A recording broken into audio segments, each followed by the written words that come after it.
வணக்கம். இந்த காணொலியில நாம எதை பத்தி பார்க்க போறோம்னா, தர்மபுரி மாவட்டத்தில் இருக்கக்கூடிய சனத்குமார் நதி, அதாவது அழிஞ்சு கொண்டு இருக்கக்கூடிய சனத்குமார் நதியை பத்தி தான் பார்க்க போறோம். இதுல இருக்கக்கூடிய ரொம்ப ஒரு அவலமான விஷயம், ரொம்ப ஒரு வருத்தமான விஷயம் என்னன்னா, தர்மபுரியில வாழக்கூடிய மக்களுக்கே இது ஒரு நதி தானா அப்படிங்கிறதே தெரியல. அதுதான் இதுல இருக்கக்கூடிய கஷ்டமான விஷயமே. இவங்களுக்கே இது ஒரு நதிதானான்னு தெரியல அப்படின்னா, இனிமேல் வரக்கூடிய தலைமுறைக்கு இது எப்படி நதின்னு தெரியும். அதை எப்படி அவங்க சுத்தமா பாதுகாப்பாங்க? இந்த நதி எங்க ஆரம்பிக்குது, எங்க முடியுது, நல்ல தண்ணியா எது வரைக்கும் வருது, சாக்கடை தண்ணியா எங்க இருந்து உருவாகுது, அது விவசாயத்துக்கு மக்களுக்கு என்ன பாதிப்பை உருவாக்குது, சுற்றுச்சூழலுக்கு என்ன பாதிப்பை உருவாகுது அப்படிங்கிறத நேரடியா ஆரம்பம் முதல் கடைசி வரை நேரடியா போய் பார்த்து ஒரு காணொலியா உருவாக்கி தான் இதை போட்டிருக்கேன். சனத்குமார் நதி இது ஒரு தென்பெண்ணை ஆற்றோடைய கிளை நதி ஆகும். சைவ மற்றும் வைணவ புராணங்களின்படி படைப்பு கடவுளான பிரம்மாவின் ஆன்மீக ஆற்றலால் உருவாக்கப்பட்ட 4 மைந்தர்களில் ஒருவரான சனத்குமார் முனிவர் அவர் பெயரால தான் இந்த நதி சனத்குமார் என்று பெயர் பெற்றது.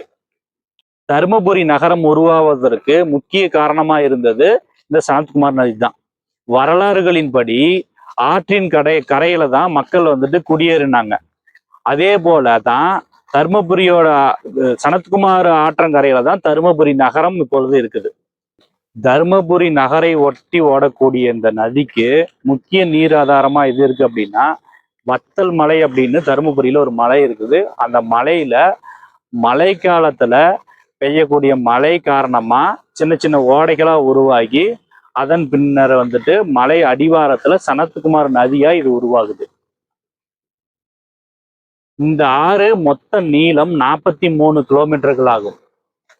இது தருமபுரி மாவட்டத்திலேயே உருவாகி தருமபுரி மாவட்டத்திலேயே தென்பெண்ணை ஆற்றோட கடக்கக்கூடிய ஒரு ஆறு. இது தருமபுரி மாவட்டத்தை தவிர வேற எந்த மாவட்டத்திலையும் இந்த ஆறோட நதி நீண்டு போகல. தருமபுரி மாவட்டத்துக்குள்ளேயே தான் இருக்கு. சுமார் 35 வருடங்களுக்கு முன்பு வரை நகரோட மைய பகுதியில இருக்கிற கோட்டை கோவிலினுடைய புனித தீர்த்தமா இந்த ஆற்றோட தண்ணிய யூஸ் பண்ணியிருக்கிறாங்க. அந்த சமயத்திலேயே கோயிலுக்கு வரக்கூடிய பக்தர்கள் இந்த ஆற்றுல போய் நீராடிட்டு அதன் பின்னுதான் கோயிலுக்குள்ள வரக்கூடிய பழக்கத்தை வச்சிருந்திருக்கிறாங்க. மழைக்காலங்களில் ஓடி வரும் நீரானது 20க்கும் மேற்பட்ட ஏரி மற்றும் குளங்களை நிரப்பியது. சனத்குமார் நதிக்கு ஒரு கிளை நதி இருக்கு. அந்த கிளை நதியின் பெயர் பூலாம்பட்டி நதின்னு சொல்றாங்க. அது பள்ளிப்பட்டி அப்படிங்கிற இடத்துல சனத்குமார் நதியோட இணையுது. இந்த சனத்குமார் நதி பூலாம்பட்டி நதியோட இணைஞ்சு ஈச்சம்பாடி அப்படிங்கிற ஒரு அணைக்கு பக்கத்துல, தென்பெண்ணை ஆற்றின் குறுக்கே இருக்கிற ஈச்சம்பாடி அணைக்கு ஒரு 1/2 கிலோமீட்டருக்கு முன்னாடி தென்பெண்ணை ஆற்றோட இணையுது. 1946ஆம் ஆண்டு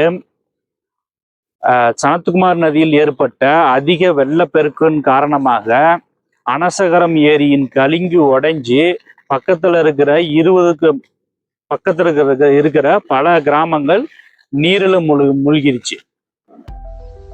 இதுதான் சனத்குமார் நதி ஆரம்பிக்கிற இடமான வத்தல் மலையோட உச்சி. இங்கிருந்து தான் சனத்குமார் நதி உருவாகுது. இந்த மலைக்கு மேல பெரியூர் அப்படின்னு ஒரு ஊர் இருக்குது. அந்த ஊருக்கு நடுவுல இருக்கிற ஒரு சின்ன குட்டை மாதிரி இருக்கிற ஏரி தான் இது. இங்கிருந்து எக்ஸ்ட்ரா வர மேபி வர தண்ணி பிளஸ் மலைகள்ல இருந்து வர தண்ணி எல்லாம் சேர்ந்து ஒரு சின்ன நீரோடையா உருவாகுது. அந்த நீரோடையா உருவாகி வரதான் நீங்க இப்போ பாக்குறீங்க. அது பாக்குறதுக்கு உங்களுக்கு அழுக்கா இருக்கிற மாதிரி தெரியும். ஆனா இது சாக்கடை தண்ணி இல்லை. இது அந்த மழை பெய்யும் போது அந்த மண்ணெல்லாம் அடிச்சுட்டு வரும் இல்லைங்களா, அந்த மண்ணு கலந்த தண்ணி. அதனாலதான் உங்களுக்கு பார்க்கறது கலர் இப்படி தெரியுது. இது ஒரு சுத்தமான தண்ணி தான். ஆனா சாக்கடை எதுவும் கலக்காத சுத்தமான தண்ணி தான்.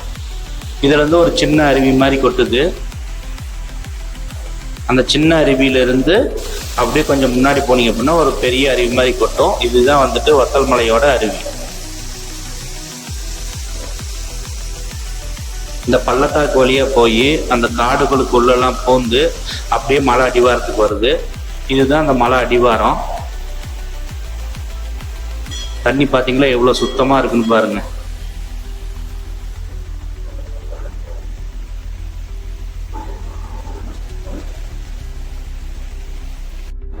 இந்த அடிவாரத்திலேயே ஒரு ஆஞ்சநேயர் கோயில் ஒன்று இருக்கு.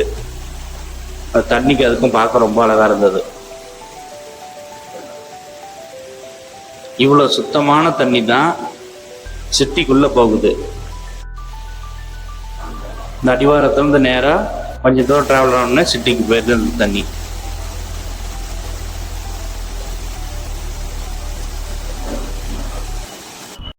இது வரைக்கும் இயற்கையில இருந்து மலை வழியா சுத்தமா குடிநீர் மாதிரி வந்திருக்கிற தண்ணி நகரத்துக்குள்ள வந்ததுக்கு அப்புறம் அது என்னவா மாற்றப்படுது அப்படிங்கிறது தான் இப்ப பார்க்க போறோம் நம்ம.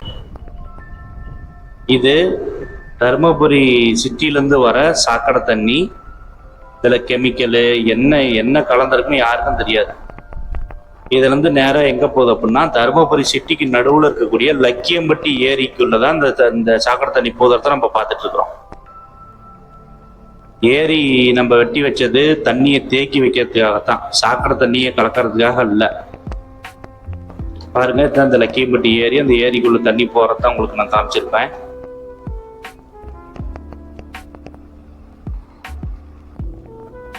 இது ஏரியோட இன்னொரு வியூ. பார்த்தீங்கன்னா இந்த ஏரி எவ்வளோ அழகா இருக்குன்னு உங்களுக்கு தெரியும். இதில் ஒரு போட்டிங்கே விடலாம், அந்த அளவுக்கு அழகா இருக்கும்.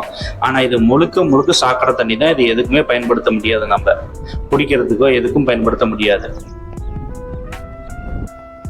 இது அந்த ஏரியில இருந்து தண்ணி வெளியே போற வழி இது.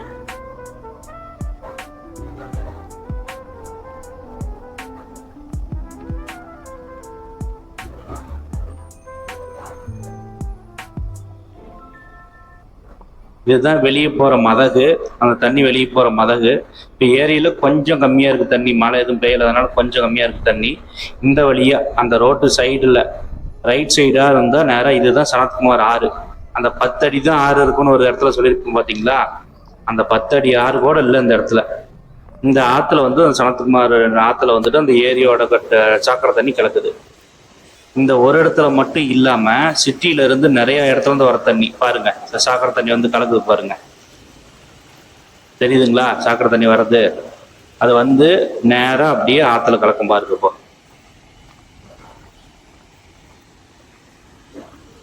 பாருங்க, ஆத்துல கலக்குதுங்களா? இதுதான் சாக்கடை தண்ணி வந்து பல இடத்துல இருந்து வந்து கலந்து அந்த சுத்தமா அங்கிருந்து வந்த சுத்தமான தண்ணி இங்க வந்து டோட்டலா சிட்டி விட்டு அவுட்ரு. இது அந்த திருப்பத்தூர் மெயின் ரோடு இருக்கு பாத்தீங்களா, மதிகன் பாளையத்துல இருந்து அந்த அந்த பாலம் தான் இது. அந்த பாலத்துக்கு கீழே தான் இப்ப நம்ம பார்த்துட்டு இருக்கோம். அவ்வளவு தண்ணி சாக்கடை தண்ணி ஆயிடுச்சு. இந்த இடத்துல போய் நின்னாவே கெட்ட வாடை அடிக்குது, அங்க நிக்கவே முடியல.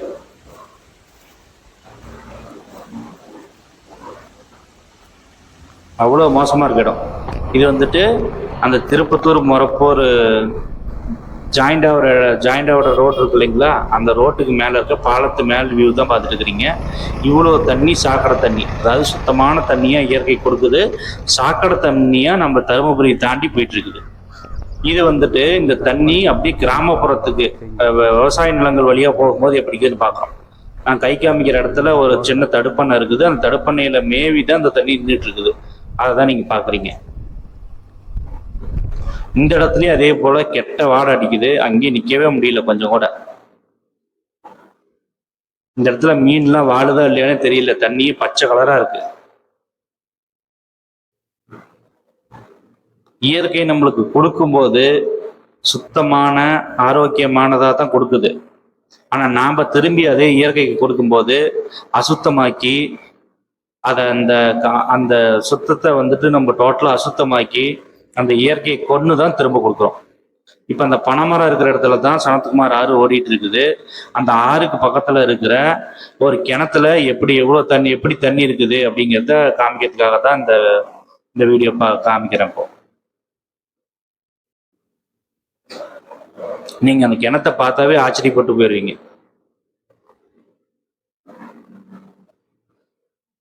பாருங்க, அந்த கிணத்துக்குள்ள இருக்க தண்ணி எப்படி இருக்குன்னு பாருங்க. இது எதுக்குமே பயன்படுத்த முடியுமா? எதுக்குமே பயன்படுத்த முடியாது. குளிக்க கூட முடியாது, அவ்வளவு மோசமா இருக்குது. அப்படின்னா என்ன அர்த்தம்? அந்த கிணத்துக்கு எதுவும் டைரக்டா தண்ணி வாய்க்கால் வழியா வர்றது கிடையாது. அப்ப நிலத்தடி நீர் மட்டத்து வழியா தான் இதுக்கு தண்ணி வருது. அப்படி வர தண்ணி நிலத்தடி நீர் மட்டத்தை கெடுத்துச்சுன்னு அர்த்தம். இதுதான் ஈச்சம்பாடி. ஈச்சம்பாடி அணைக்கும் ஒரு 1/2 கிலோமீட்டருக்கு 1/4 கிலோமீட்டர் இருக்கும். ஒரு கொஞ்சம் முன்னாடி தான் வந்துட்டு சனத்குமார் ஆறு வந்துட்டு சாக்கடைய நல்ல தண்ணியா வந்த சனத்குமார் ஆறு தருமபுரி நகருக்குள்ள வந்ததும் சாக்கடையா மாறி அதை கொண்டு வந்துட்டு தென்பண்ணை ஆற்றுல கலக்கிற இடம் தான் இது.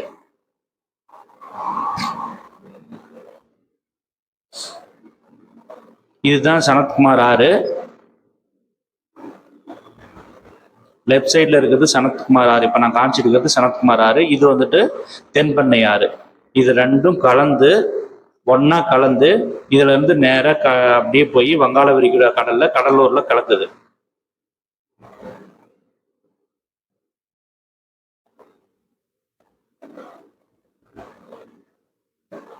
இந்த நதி கோட்டை கோவிலோட வெளி பிரகார சுவர் இருக்கு இல்லைங்களா, காம்பவுண்டு, அந்த காம்பவுண்டை ஒட்டி அந்த காலத்துல ஓடிட்டு இருந்திருக்கு. பின்னாடி ஆக்கிரமிப்பு காரணமாக இந்த ஆற்றோட இயற்கை வழித்தடம் மாற்றி அமைக்கப்பட்டு தருமபுரியில இருந்து மொரப்பூர் திருப்பத்தூர் தேசிய நெடுஞ்சாலை சந்திப்பு இடத்துல வந்துட்டு இதோட இயற்கை வழித்தடம் மாற்றி அந்த வழியா இந்த ஆற்றை திசை திருப்பி விட்டுருக்குறாங்க. கடந்த 30 வருஷத்துல சனத்குமார் நதி கடுமையான சுற்றுச்சூழல் பாதிப்பை எதிர்கொண்டு அதோட இயற்கை தன்மையே மாறிடுச்சு. ஒரு காலத்துல தூய்மையான தண்ணீரா ஓடிக்கொண்டிருந்த நதி தற்போது தருமபுரி நகரோட கழிவு நீரை சுமந்து செல்லும் திறந்த வெளி சாக்கடையா மாறிடுச்சு.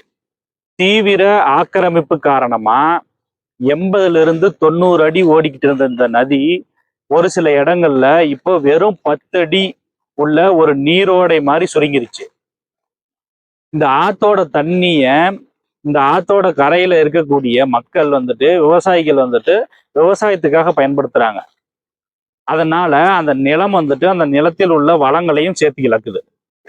ஒரு காலத்துல இது மக்களால குடிச்சுக்கிட்டு இருந்த தண்ணிய இப்போ நிறைய கழிவு நீர் கலப்பால மக்களால பயன்படுத்த முடியாது. கால்நடைகளுக்கும் இதை வந்துட்டு குடிப்பதற்கு பயன்படுத்த முடியாது.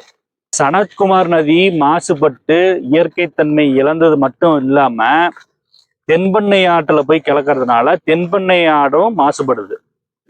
தென்பண்ணை ஆற்றுல சனத்குமார் ஆறு கலக்கிறது மட்டும் இல்லாம கர்நாடகாவில இருந்து கழிவு நீர்கள் திறந்துவிடப்படுது.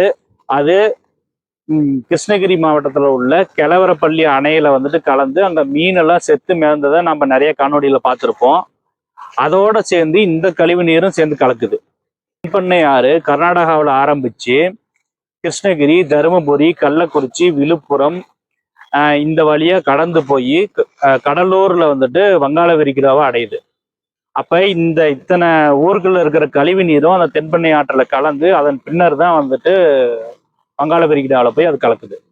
இந்த கழிவு நீரை ஆற்றுல கலக்காம தடுப்பதற்கு ஒரே வழி இருக்குது. என்னன்னா, கழிவு நீர் சுத்திகரிப்பு நிலையங்களை எந்தெந்த நகரம் இருக்கோ அனைத்து நகரங்களிலையும் அமைச்சு தூய தண்ணீரை மட்டுமே ஆற்றுல கலக்கணும். அது ஒண்ணுதான் ஒரே வழி.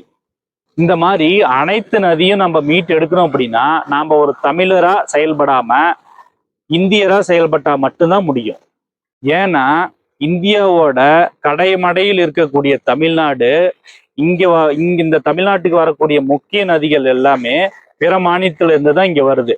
உதாரணமாக காவேரி கர்நாடகாவிலிருந்து வருது, தென்பண்ணை ஆறு கர்நாடகாவிலிருந்து வருது, பாலாறு ஆந்திராவிலிருந்து வருது, முல்லை பெரியாறு கேரளாவிலிருந்து வருது. இது மாதிரியான முக்கிய நதிகள் மற்ற மாநிலங்கள்ல இருந்து தமிழ்நாட்டுக்கு வரதுனால தமிழ்நாட்டுல மட்டும் கழிவுநீர் சுத்திகரிப்பு ஆலையை கட்டி சுத்திகரிப்பு செஞ்சு ஒரு பிரயோஜனமும் இல்லை. அதனால நம்ம இந்தியரா ஒற்றுமையா செயல்பட்டு இந்தியாவில் இருக்கக்கூடிய அனைத்து நகரங்களிலும் கழிவுநீர் சுத்திகரிப்பு ஆலைகளை உருவாக்கணும். இந்த கழிவுநீர் சுத்திகரிப்பு ஆலைனா என்ன, அதனால என்ன நன்மை, அதை எப்படி வந்துட்டு நம்ம வீட்டுக்கு நம்மளே எப்படி உருவாக்குறது அப்படிங்கிறத நான் அடுத்த காணொலியில சொல்றேன். அதே போல இந்த காணொலி உருவாக்குறதுக்கு நான் பல நாள் பொருட்செலவு செய்து பல நாள் மெனக்கெட்டு இந்த காணொலியை உருவாக்கி இருக்கிறேன். வீடியோ குவாலிட்டி கொஞ்சம் கம்மியா இருந்தாலும் எடிட்டிங் கொஞ்சம் சுமாரா இருந்தாலும் இந்த இந்த காணொளியில நான் சொல்லப்படுற கண்டென்ட்டை நீங்க கரெக்டா புரிஞ்சுக்கிட்டா எனக்கு அது போதும். நன்றி.